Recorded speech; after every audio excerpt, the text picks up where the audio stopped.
welcome to the How to Play video for Mystery of the Temples, designed by Wei-Min Ling and published by Deepwater Games. In this video, I will go over how to set up and play Mystery of the Temples for a 3-player game. I'll also touch on the differences between a 4-player game and a 2-player game. In this game, players take on the role of curse breakers, traveling through the wilderness to collect crystals to break curses on mysterious temples. By breaking curses, you'll gain rune stones, which will help you throughout the game and make it more efficient for you to gather crystals and break curses. During the game, you'll gain points whenever you break a curse at a temple, and then at the end of the game, you'll gain points for rune stones that you've collected. At the very, very end, the person who has the most victory points is the winner. A quick note about the game seen in this video. This is the first edition from EPRS 4. The Deepwater Games version will have a slightly larger box and feature art that is colorblind accessible on all of the temple and wilderness cards. The Deepwater Games version will also come with colorblind tokens that you can use instead of the plastic crystals, and the scoreboard will be detached from the box like this edition is because I cut it out. Alright, with that said, let's get into setup. First things first, open the box and remove the contents. Don't need the rule book. Scoreboard. Gonna need to put that someplace handy. How about there? There are 5 temples and thus 5 cards for those temples. They feature beautiful art, which I really do love. And if you pay attention, they're double-sided. One side is for the 2- and 3-player game, indicated by the little dots above the name. The other side is for the 4-player game. Notice there are no dots. I'm going to go ahead and set up for a 3-player game, so I'm going to use the side that has the dots. If you're setting up for a 4-player game, use the other side. 2-player game, go ahead and keep using the same side as me. Actually, the setup for 2-player and 3-player games are the same, so keep that in mind. The other large cards are the player crystal grids. These are essentially the player boards. Go ahead and shuffle these up, and then give each player one of these cards.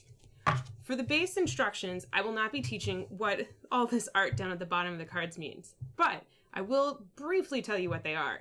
These are advanced powers, and they're asynchronous player powers. When you deal cards out to people, everyone should decide if they're going to play with the A side or the B side powers. All in all, each power on each side is unique, so there's a lot of replayability in this. For the instruction of this video, I'm not going to go into those at all, but you can find out more information about those in the rulebook. Otherwise, go ahead and give each player one of these cards. There are 10 mini cards with green grass field style background art. These are the wilderness cards. They're numbered 1 to 10 on the bottom. Go ahead and start randomly at one location and put the 1, then the 2, then the 3, then the 4, then the 5, then the 6. You see where this is going, yes? If you're playing with the 4-player game, you'll use all of the wilderness cards, but maybe tweak them so they look a little nicer. If you're playing with 2 or 3 players, go ahead and remove the number 4 card and the number 7 card. And you'll note these cards have those little dots at the bottom of them to denote 2- and 3-player games. Go ahead and put those back in the box. We won't need them. If you want to readjust your circle to compensate for those missing cards, go ahead. Then there's a mini card that has a question mark. This is the rune set collection bonus, which comes in handy at the end of the game. Go ahead and put that somewhere near all of the other cards so people can keep referring to that throughout the game, just in case. Then there are 5 mini cards that have tiny, adorable versions of the temple art. You're going to go ahead and randomly shuffle these and put 3 of them out in a 4-player game. In a 2- or 3-player game, like I'm setting up, you're actually only going to put 2 out. The other 3 can go back in the box. These cards tell you which temples will give bonuses for whoever has broken the most curses at those temples during the end of the game scoring. For example, the blue temple, whoever breaks the most curses there this game will gain an additional 4 points. Whoever breaks the second most curses there will gain 2 points. The only other cards remaining would be the rune deck, which is again more mini cards. You're going to go ahead and shuffle those 20 cards pretty well, and then you're going to deal 4 of them to the top of each temple in their own little adorable deck. These cards will be gained as a bonus when a player breaks a curse at each temple location. You're going to want to flip the top rune of each deck over so players can see what they'll gain for breaking a curse at that temple. I just realized it's a little big for my camera setup. So we're gonna fudge it a little. There we go. Now for all the bits.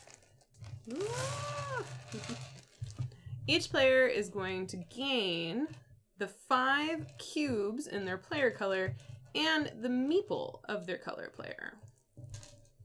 Color options are black, gray, cream, and brown. Then you're going to leave all the gems in the center of the circle, and if you really care, you can sort them, but you don't have to. Though, if you're anything like me and my friends, we'll definitely sort them out. Just give me 1 minute to fix this. While you're sorting these crystals, you might notice that there's a different quantity of each color. So, for example, there are less purple crystals than there are blue crystals. Which brings me to an important point. The crystals in this game are limited. Then take 1 cube of each player color and put it on the 0 location of the score track. Who goes first is determined by the number on the player cards that were randomly dealt out earlier. Whoever has the lower numbered card is the person who goes first. So, in this case, the brown player will be going first. Then give every player 2 colorless crystals that they will put on their crystal grid somewhere. You can always put crystals anywhere you want on your crystal grid when you load them onto the grid. The only restriction is once you place them, you can't move them, and having them in a correct order is very important for breaking curses. Whenever you gain crystals, you can put them anywhere you want on your crystal grid, but they need to go in one of the available 12 slots. If you have more crystals than will fit on your grid, you'll need to discard crystals and make sure that you have everything in slots before you finish your turn. And that's the setup for Mystery of the Temples 3-player, and 4-player essentially. For 2-player, there are a couple variants that you can add, and I recommend that you do. So now let's get into how you play Mystery of the Temples. On their first turn, a player can go anywhere they want on the circle, either a temple or a wilderness card, and then activate that location. If they were to go to a temple, they would gain the crystal denoted on the bottom of the temple, or they could attempt to break a curse at the temple. However, on the first turn of the game, that would be impossible because no one has the right crystals for that. So let's say brown went first, and they went ahead and collected a green crystal. They again can put it anywhere they want in their crystal lattice as long as it's not on top of another crystal. Then the next player can place their token wherever they would like, but they cannot go to where another player is located. You can never have 2 curse breakers at the same location. So let's say, for example, I were to go to this wilderness card. Whenever you go to the wilderness cards that have just pictures of crystals on them, you gain the crystals denoted. So for this one, I would gain a white or a clear and a red crystal, and then I would load them into my lattice. Then the next player selects their starting space, and let's say for teaching purposes, they decide to go to the 8 card, which is the same as the number 2 card. In this one, they're going to be converting crystals or charging them up. So they'll go to the location. Then they can take 1 to 2 of the clear crystals from their card and put them on slots on the card and gain the crystals that they cover up. So I covered up the red and blue spot, so I gain a red and blue crystal, and then load them into the crystal grid wherever I would like to put them. If at the end of a player's turn, the number of available slots on one of these cards is less than or equal to 2, you'll empty all of the crystals on the slot. That's not the case in this one, so play would continue as normal. There's one last type of wilderness location you can visit, and that would be the conversion spot. When a player visits one of these conversion slots, they can convert 3 of their clear crystals into 2 of any color, as long as those 2 colors don't match. So, for example, this player could discard their 2 clear crystals in addition to the green crystal. This is important. Whenever the game has you discard a clear crystal, you can always use a colored crystal. But beware, you're using a pretty valuable resource when you do that. You could do it though. So for example, I could discard these 3 crystals, and this player could now pick up 2 crystals of any color they wanted, as long as they're not the same. So I'm gonna go ahead and pick up purple and blue for the brown player. On all future turns, the first thing you need to do before activating a location is move your curse breaker. You can move your curse breaker 1 to 3 spaces on the type of location you want to move on. So, for example, if the brown curse breaker wants to move through the wilderness, they can move 1 to 3 spaces through the wilderness. and they only count wilderness spots for the purposes of that movement. So 1, 2, 3. Or if the brown curse breaker wanted to move on temples, they could move up to 3 temples away, moving only on temples. 1, 2, 3. Once at the location they moved to, they would activate that location as normal. So, in this case, the brown curse breaker would gain a purple meeple, because they ain't cracking that curse yet. Whenever you want to move and there's another curse breaker in your way, you always skip over them, and they don't cost you anything as far as movement goes. So, if the beige curse breaker wanted to move along temples, they would go ahead and go 1, 2, up to 3. However, if the beige curse breaker wanted to move along the wilderness route, they don't really care about any curse breakers at temples, so they would just go 1, 2, up to 3. And actually, they do want to go there and get a white and a red. Play would continue with players moving their curse breakers around the board and collecting crystals, probably with more rhyme and reason than I'm doing right now, until one player went and broke a curse. So, for the beige curse breaker, they're going to go 1, 2 to the red temple and attempt to break a curse. If you attempt to break the curse at the temple, you don't gain the crystal located at the bottom of the temple. You just are working on the curse. The curses of each temple are represented by the squares at the top of the temple cards.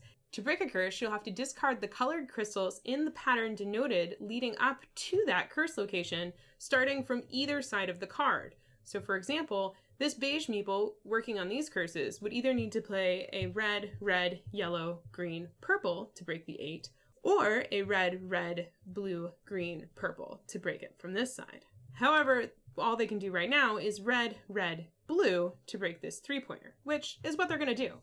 So, to break this curse, they need to be able to pull crystals from their crystal grid in order, and that means via adjacency paths. So they can currently go red, red, blue. If their crystal lattice was such that they couldn't connect to the crystals in the correct order, they wouldn't be able to break the curse. So red, blue, red wouldn't work. Even if I can meander a path around, because I'm not going through crystals, it's not valid. I can, however, discard a clear crystal to go ahead and swap 2 crystals on my grid to get it into alignment to help me break a curse. So now I could do red, red, blue, which matches up perfectly for breaking up to here. Then you would put your curse breaking cube on the curse you just broke and gain the number of points you just covered up. So in this case, 3 points. Woohoo! Crystals used up to break the curse get put back in the supply. In addition, the player that broke the curse would gain the rune card on top of the deck above the temple and put it in their play area. Then they would reveal the next rune card available. These rune cards mean that whenever that curse breaker goes to locations featuring that rune, they'll gain the bonus denoted. So from now on, when this curse breaker goes to locations featuring the flower rune symbol, such as this one, they would gain an additional yellow crystal. Now the black curse breaker is going to attempt to break a curse, and they're going to do the blue, blue, red, purple, but they're missing one of the blues. It's okay though, because they can spend 4 colorless crystals from anywhere in their grid in substitute of one of their missing colors. So I can use that to say, oh, that was a blue. So now I have blue, blue, red, and purple, gaining me the 5-point curse, getting me 5 points, and the top of this rune deck. Very nice, very, very nice. The game continues with players taking turns one after another until a player has broken their 5th temple curse. Once that has happened, you'll finish up the current run of the game, so all players have an equal number of turns, and then you'll score final points. Players will gain points for the number of unique runes they've gained according to the rune bonus card, and then you'll determine who broke the majority of curses on the temple cards laid out at the beginning of the game. The player who broke the most curses at each of the denoted temples will gain the first player bonus. The player who broke the second most curses at each of the locations will gain the second bonus. If there's a tie for who broke the most curses at a temple, you'll add up the first player bonus and the second player bonus and divide it evenly between the 2 players. So if the tie is between 2 players, it would be 6 points divided evenly among those 2 tied players. If there's a tie for second place, you'll divide the second place bonus up among evenly rounded down of the tied players. So for example, if 2 people tie for second place, they'll each get 1 point. However, if 3 people tie for second place, no one gets any points. The winner of the game is the player who has the most points after scoring the temple bonuses and the rune bonus. If there's a tie for the player with the most points, the tie goes to whoever has the most colored crystals left in their grid. If there's still a tie, the winner is whoever went last in the turn order initiative. And if there's a tie after that, you're just going to have to play again, because it doesn't say in the rules what you're supposed to do. And that's how you play Mystery of the Temples. I hope this video helped you get up and running with the game, and if you have any questions or comments, please let me know down below in the comments. Also, if you're watching this video on YouTube, go ahead and check the description for any updates or things that I might have messed up. Alright, I sort of got into playing this by myself for teaching purposes, so I think I'm gonna go find somebody to play with me. I'll see you later. Thanks for watching.